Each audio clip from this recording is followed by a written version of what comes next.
லிஸ்ட்ல நம்ம ரெண்டாவதா பார்க்க போறது மவுண்ட் கைலாஷ்.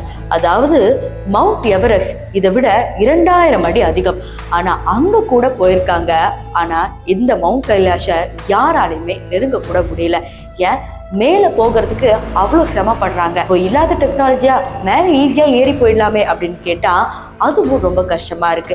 இதெல்லாம் எதனால அப்படிங்கிறது ஒரு ஆர்கியாலஜிஸ்ட் சொல்லியிருக்காங்க. அதை தான் உங்ககிட்ட பகிர்ந்துக்க போறேன். இந்த மவுண்ட் கைலாஷ் அப்படிங்கிறதே ஒரு செல்ஃப் மேட் பிரமிட். அதாவது மனிதர்களாலோ இல்ல ஏதோ ஒரு எனர்ஜியாலோ கட்டப்பட்ட ஒரு செல்ஃப் மேட் பிரமிட். எப்படி நம்ம எகிப்திய வீடியோக்குள்ள பிரமிட காட்டினோமோ அட் த சேம் டைம் இங்க நம்ம இந்தியால கைலாஷ்னு ஒரு பிரமிட் இருக்கு. இதையும் தாண்டி இந்த செல்ஃப் மேட் பிரமிட் எங்க கூட்டிட்டு போகுது அப்படின்னு பாத்தீங்கன்னா ஷாம்பலா. அதாவது கல்கி படத்துல நீங்க பாத்திருந்தீங்கன்னா நல்லாவே தெரிஞ்சுக்கிறோம். The place Shambhala where the Kalki was going to born. So இதெல்லாம் ஒரு பக்கம் இருக்கும் போது இந்த கைலாஷ் மவுண்டெயின்ல தான் ஷாம்பலா அப்படிங்கிற ஒரு நகரம் ஒளிஞ்சுக்கிட்டு இருக்கு அப்படிங்கிற மாதிரி சொல்றாங்க.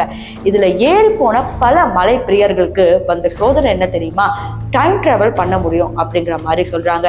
யாரெல்லாம் இந்த மலையை ஏற துடிக்கிறாங்களோ அவங்களுக்கு நகம் வேகமா வளரும், முடி வேகமா வளரும் அப்படிங்கிற மாதிரி சொல்லியிருக்காங்க. அதை ப்ரூவும் பண்ணியிருக்காங்க அப்படிங்கிறது குறிப்பிடத்தக்கது.